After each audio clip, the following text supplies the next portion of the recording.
बिस्मिल्लाहिर्रहमानिर्रहीम स्टूडेंट्स, आज मैं आप लोगों को ऐसा सिंपल फार्मूला सिखाऊंगा जो कि आप किसी भी मॉलिक्यूल का लेटेस्ट एनर्जी मालूम कर सकते हो, और ये हमारे पास होता है केमिकल बॉन्डिंग चैप्टर से। तो देखते हैं कि लेटेस्ट एनर्जी होता क्या है। Latest energy is the energy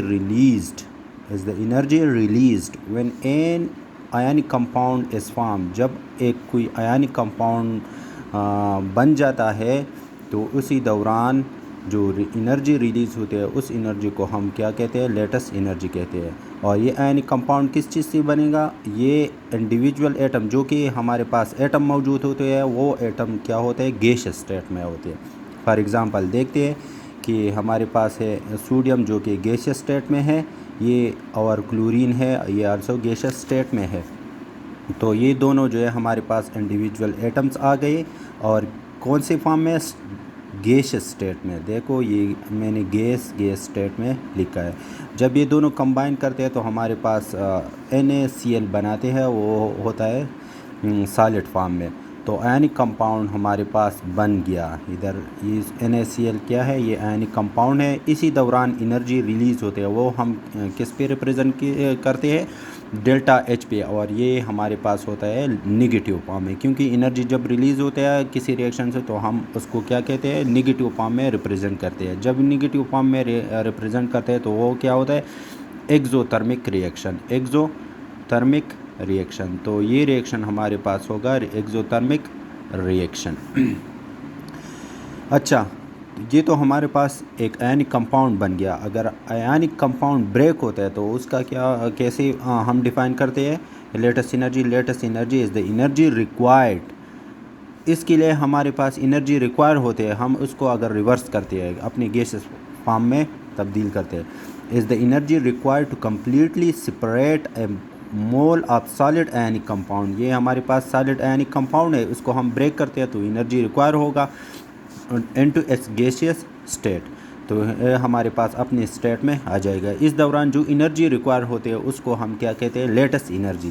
for example NaCl ये हमारे पास आयनिक कंपाउंड है, उसको हम अगर एनर्जी देंगे तो ये ब्रेक होगा। एनर्जी अगर हम देंगे तो ये ब्रेक होगा और अपने गैस स्टेट में इंडिविजुअल एटम में ये चेंज होगा।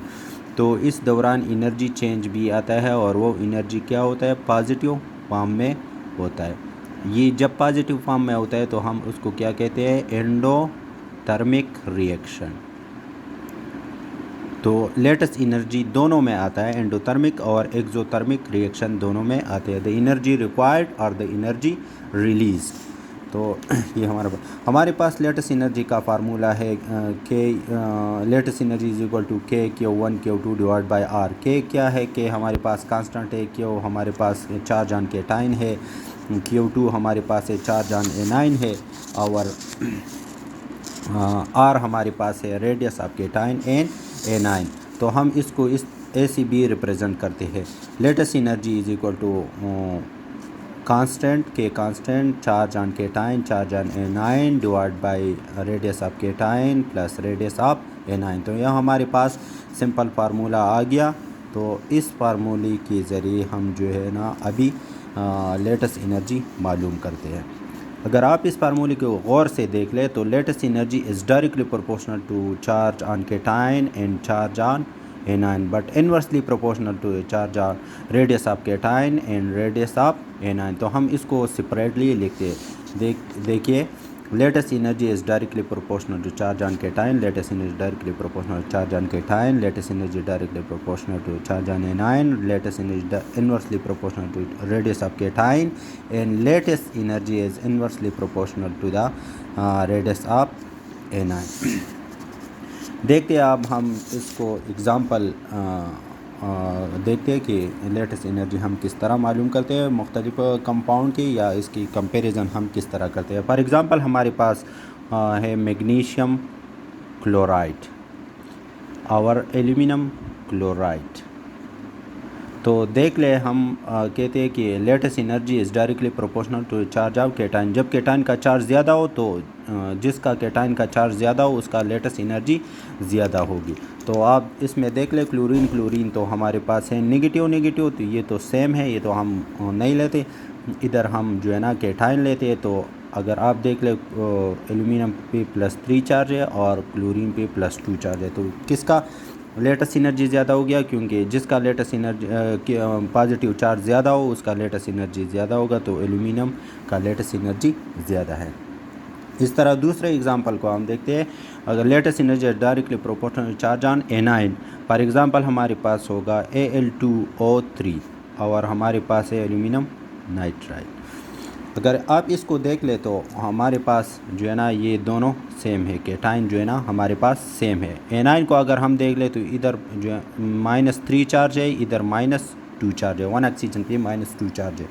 तो देख ले ये एल्यूमिनियम नाइट्राइड नाइट्रोजन पे -3 चार्ज है, जिसका नेगेटिव चार्ज ज़्यादा होगा उसका लेटेस्ट एनर्जी ज़्यादा होगी। तो ये हमारे पास एल्यूमिनियम नाइट्राइड का लेटेस्ट एनर्जी ज़्यादा हो गया।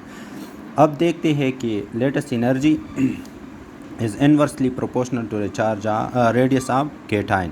जितना cation radius cation size small होगा इतना लेटेस्ट एनर्जी हाई होगा।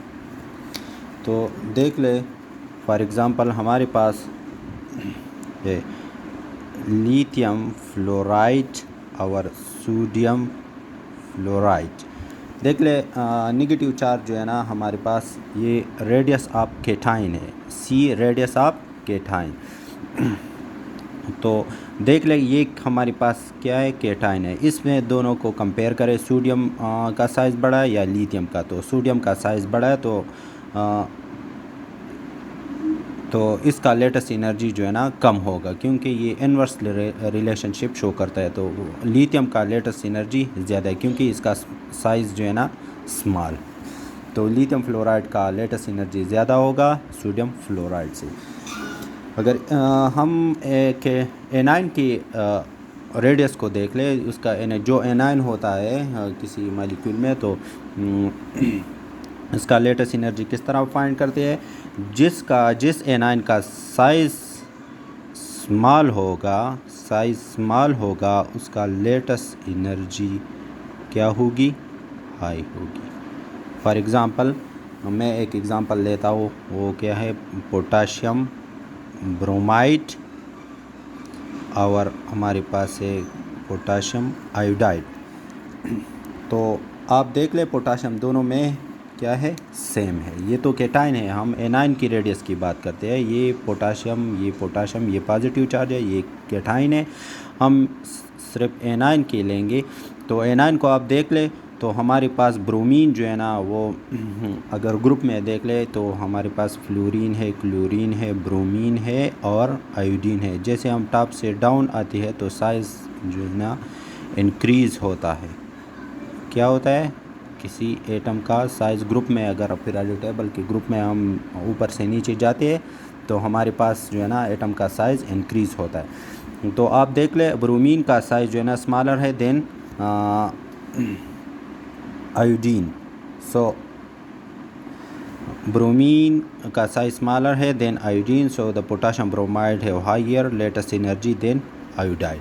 तो ये हमारे पास आ गया कि लेटेस्ट एनर्जी हम किस तरह फाइंड करते हैं। अगर आप देख ले तो ये lattice energy is directly proportional to charge on A9 और lattice energy is directly proportional to the radius of cation. अगर ये दोनों हमारे पास सेम कंपाउंड में आ गया तो या रिवर्स, ये दोनों जो है ना रिवर्स ऑर्डर में होते हैं,